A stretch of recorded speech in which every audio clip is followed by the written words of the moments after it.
City 18 উৰণীয়া হেতুৰ দেৱালৰ পৰা আঁতৰোৱা হ'ল গুৰু আসনৰ চিত্ৰ গণেশগুৰি উৰণীয়া হেতুৰ দেৱালত গুৰু আসন অংকন কৰা হৈছিল বিভিন্ন ছবিৰ লগতে অংকন কৰা হৈছিল গুৰু আসনো বৃহস্পতিবাৰে মুখ্যমন্ত্ৰী উৰণীয়া হেতুখন উদ্বোধন কৰিছিল গুৰু আসন অংকনক লৈ ৰাজ্যজুৰি সৃষ্টি হৈছিল তীব্ৰ প্ৰতিক্ৰিয়া সোশ্যাল মিডিয়া তীব্ৰ প্ৰতিক্ৰিয়া প্ৰকাশ পাইছিল আৰু প্ৰতিক্ৰিয়াৰ পিছতে উঠাই লোৱা হৈছে গুৰু আসনৰ সেই চিত্ৰবোৰ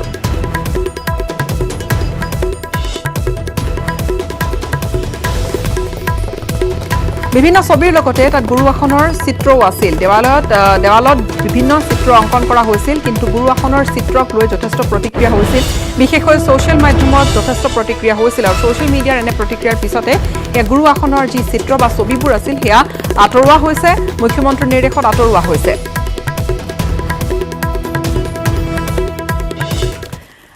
Breaking news, হৃদৰোগত আক্ৰান্ত হৈছে কিংবদন্তি ক্ৰিকেটাৰ কপিল দেৱ নতুন দিল্লীৰ এখন চিকিৎসালয়ত চিকিৎসাধীন কৰোৱা হৈছে সৰ্বকালৰ শ্ৰেষ্ঠ অলৰাউণ্ডাৰ গৰাকীক শীঘ্ৰে হৃদযন্ত্ৰৰ অস্ত্ৰোপচাৰ কৰা হ'ব কপিল দেৱৰ আইপিএলৰ সময়তো সক্ৰিয় হৈ আছিল ক্ৰিকেটাৰ গৰাকী আইপিএলৰ বিশ্লেষণৰ মাজতে হঠাৎ হৃদৰোগত আক্ৰান্ত হৈছে 1983 ভাৰতক বিশ্বকাপ জয়ৰ সোৱাদ দিয়া এগৰাকী কিংবদন্তি এগৰাকী লেজেণ্ড কপিল দেৱ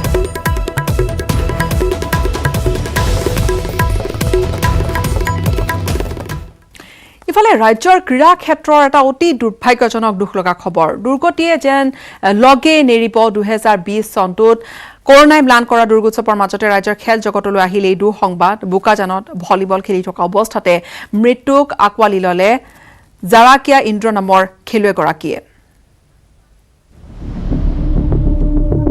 এক হৃদয় বিদাৰক দৃশ্য এক মৰ্মান্তিক ঘটনা এখন আমোদজনক খেল এই খেলখনৰ মাজতে হঠাৎ ঘটিল অঘটন বোকাজানৰ জাপৰিজাপ খেলপথাৰত ভলিবল খেল চলি আছিল দুই দলৰ মাজত ৰোমাঞ্চকৰ খেল ভলিবল খেলি থাকোঁতেই অকস্মাত ঢলি পৰিল এগৰাকী খেলুৱৈ হতবাক হৈ ৰল সতীৰ্থ খেলুৱৈসকল আৰু ঢলি পৰিয়েই হৃদৰোগত আক্ৰান্ত হৈ শেষ নিশ্বাস ত্যাগ কৰিলে এগৰাকী প্ৰতিভাৱান খেলুৱৈয়ে হয় জাকাৰিয়া ইন্দ্ৰ নামৰ প্ৰতিভাৱান খেলুৱৈগৰাকীয়ে খেলি থাকোঁতে হঠাৎ হৃদৰোগত আক্ৰান্ত হৈ অকস্মাত সাৱটি ল'লে মৃত্যুক মহাষষ্ঠীৰ দিনা সন্ধিয়া অসমৰ ক্ৰীড়া জগতৰ বাবে আহিল এই দুখ খবৰ প্ৰয়াত খেলুৱৈগৰাকীক শেষ শ্ৰদ্ধাঞ্জলি জ্ঞাপন কৰে স্থানীয় বিধায়ক ডক্টৰ নোমল মমিনে প্ৰতিভাৱান খেলুৱৈ জাকাৰিয়া ইন্দ্ৰৰ অকাল বিয়োগত শোকৰ ছাঁ পৰিছে সমগ্ৰ অঞ্চলটোত বিপুল বৰ্মনৰ ৰিপৰ্ট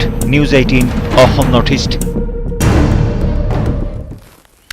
অনুষ্টুপীয়াকৈ হলেও নলবাৰীৰ ঐতিহাসিক বিলবেশ্বৰ দেৱালয়ত কৰ্তৃপক্ষই এৰা নাই দুৰ্গা পূজাৰ পৰম্পৰা কৰোনা কালত আড়ম্বৰপূৰ্ণ নহলেও সম্পূৰ্ণ নীতি নিয়মৰ মাজেৰে বিলবেশ্বৰ দেৱালয়ত আয়োজন কৰা হৈছে দুৰ্গোৎসৱৰ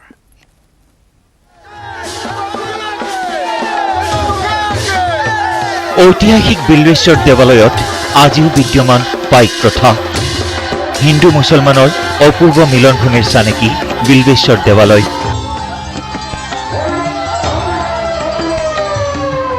ৰজা নাগেশ্বৰৰ দিনতে স্থাপিত হৈছিল বুলি প্ৰবাদ ঐতিহাসিক বিলবেশ্বৰ দেৱালয় শৈৱ শক্তিপীঠ হিচাপে খ্যাত দেৱালয়খনত আছে হিন্দু ধৰ্মীয় বিভিন্ন দেৱ দেৱীৰ মূৰ্তি নলবাৰী বেলচৰত অৱস্থিত দেৱালয়খনৰ এক সুকীয়া বৈশিষ্ট্য বিদ্যমান ঐতিহাসিক দেৱালয়খনে হিন্দু মুছলমানৰ মাজত সম্প্ৰীতি ৰক্ষাৰ ক্ষেত্ৰত গঢ়ি তুলিছে এক সাঁকো যি সাঁকোৱে আজিও কটকটীয়া কৰি ৰাখিছে সমন্বয়ৰ ভেটি ঐতিহ্য পৰম্পৰা অনুসৰি দেৱালয়ত আজিও প্ৰচলিত হৈ আছে পাইক প্ৰথা এই প্ৰথাৰ ভিত্তিতে স্থানীয় ইছলামধৰ্মী লোকসকলক ৰজাই ভূমি প্ৰদান কৰিছিল ভগৱানৰ বাবে আগবঢ়োৱা ভোগৰ থালিৰ এক অংশ প্ৰদান কৰা হয় মুছলমান লোকসকলক এক প্ৰকাৰ বিলবেশ্বৰ দেৱালয় এনে এক হিন্দু ধৰ্মীয় তীৰ্থস্থান য'ত হিন্দুসকলৰ লগতে মুছলমান লোকেও সমানে মন্দিৰৰ কাৰ্যত আগভাগ লয় পূৰ্বতে ৰজাই প্ৰদান কৰা ভূমিসমূহ আছিল কৰমুক্ত কিন্তু বৰ্তমান চৰকাৰে সেই লোকসকলৰ পৰা সংগ্ৰহ কৰে মাটিৰ খাজনা কিন্তু সলনি নহল দেৱালয়ৰ লগত জড়িত হিন্দু মুছলমান লোকসকলৰ মাজত থকা ঐক্যৰ এনাজৰীডাল বিভিন্ন ঐতিহাসিক কাহিনীৰ আলম লৈ আজিও দেৱালয়খনত নৱৰাত্ৰি পূজা পৰম্পৰাগতভাৱে অনুষ্ঠিত হৈ আহিছে প্ৰতিপদ তিথিৰ বিজয়া দশমীলৈ বিলবেশ্বৰত অনুষ্ঠিত হৈ আহিছে দুৰ্গতিনাশিনী দেৱী দুৰ্গা পূজা অৱশ্যে বিল্বেশ্বৰৰ পূজাত নাথাকে মৃন্ময় মূৰ্তি। ইয়াৰ পৰিৱৰ্তে ৰামকল গছৰ পুলিক দেৱী সজাই কৰা হয় পূজা অৰ্চনা। প্ৰতিপদ তিথিৰ পৰাই দেৱালয়খনত চলে বলি প্ৰথা। বিশেষকৈ নৱমী পূজাৰ দিনা হয় ৰাজহুৱা মহ বলি। অৱশ্যে এইবাৰ কোভিড প্ৰটকল মানি দেৱালয়ত নহয় ৰাজহুৱা মহ বলি। মাত্ৰ এটা মহ ৰাইজৰ মংগলৰ বাবে দেৱালয় কৰ্তৃপক্ষই দেৱীৰ চৰণত বলি হিচাপে আগবঢ়াব। এনেদৰে ঐতিহাসিক বিল্বেশ্বৰ দেৱালয়ত আৰম্ভ হৈছে দুৰ্গতিনাশিনী দেৱী দুৰ্গাৰ পূজা অৰ্চনা। নলবাৰীৰ পৰা ত্ৰিদীপ কলিতাৰ report, news 18 Assam north east. আছুৰ সাধাৰণ সম্পাদক লুৰিণজ্যোতি গগৈৰ ভৱিষ্যত কি?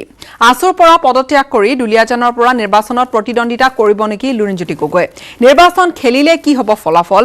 এষাৰ কথাতে এই সকলো প্ৰশ্নৰ উত্তৰ দিলে কেন্দ্ৰীয় মন্ত্ৰী ৰামেশ্বৰ তেলীয়ে। এই প্ৰতিবেদন আগবঢ়াই বিদায় লৈছো। ধন্যবাদ। দুলীয়াজান অধিৱেশনত আছুৰ পৰা পদত্যাগ কৰিব লুৰিণজ্যোতি গগৈয়ে। 2021 দুলীয়াজানতে প্ৰতিদ্বন্দ্বিতা কৰিব লুৰিণে। এই সম্ভাৱনা ব্যক্ত কৰিলে কেন্দ্ৰীয় মন্ত্ৰী ৰামেশ্বৰ তেলীয়ে। দুলীয়াজানত সদৌ অসম ছাত্ৰ সন্থাই অধিৱেশন পাতিছে তাত কোন কোন ওলাই আহিব এইটো কথা নাজানো, কিন্তু এনেই আপোনালোকৰ যদি গম পাইছো যে লুৰিণজ্যোতি গগৈ ডাঙৰীয়া ওলাই আহিব, হয়তো দুলীয়াজানত ইলেকশ্যন খেলিব। কিন্তু দুলীয়াজানত জিকিবনে লুৰিণজ্যোতি গগৈ? এই প্ৰশ্ন ৰাজনৈতিক ধাৰাভাষ্যকাৰৰ ৰূপত অৱতীৰ্ণ হোৱা কেন্দ্ৰীয় মন্ত্ৰী তেলীৰ।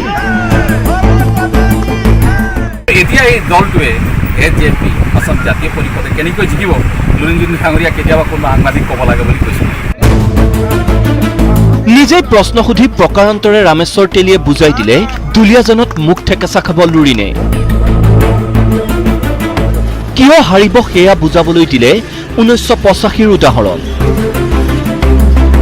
অসম আন্দোলনত দুলীয়াজানৰ কেইবাজনো তেজাল ডেকা শ্বহীদ হোৱাৰ পাছতো 1985ৰ নিৰ্বাচনত দুলীয়াজানত জিকিব পৰা নাছিল অসম গণ পৰিষদৰ প্ৰাৰ্থী। গতিকে 2021ত কি হ'ব তাৰ উত্তৰ স্পষ্ট ৰামেশ্বৰ তেলীৰ। কিন্তু দুলীয়াজানত 85 চনত যেতিয়া গোটেই অসমত যেতিয়া আন্দোলন হৈ আছিল, গোটেই পৃথিৱী গম পাইছিল যে অসমত আন্দোলন চলি আছে, বিদেশী বহিষ্কাৰ আন্দোলন। আৰু এই আন্দোলন হোৱাৰ পিছত দুলীয়াজান নিচিনা ঠাইত কেইবাদিন শ্বহীদ হৈছিল, গুলি খাবলগীয়া আছিল, তেজৰ নৈ বৈ গৈছিল। আৰু সেই দুলীয়াজানত 85 চনত কিন্তু জিকিব পৰা নগ'ল অসম গণ পৰিষদ। কিন্তু তাৰ পাছতো লুৰিণজ্যোতি গগৈক আশীৰ্বাদ দিলে কেন্দ্ৰীয় মন্ত্ৰীগৰাকীয়ে। কিন্তু মোৰ আশীৰ্বাদ আছে লুৰিণজ্যোতিৰ ওপৰত। তেওঁ এজন বহুত ডাঙৰ এটা সংগঠন, সদৌ অসম ছাত্ৰ সন্থা, তেওঁ সাধাৰণ সম্পাদক, তেওঁ ইলেকশ্যন খেলক, জিকক।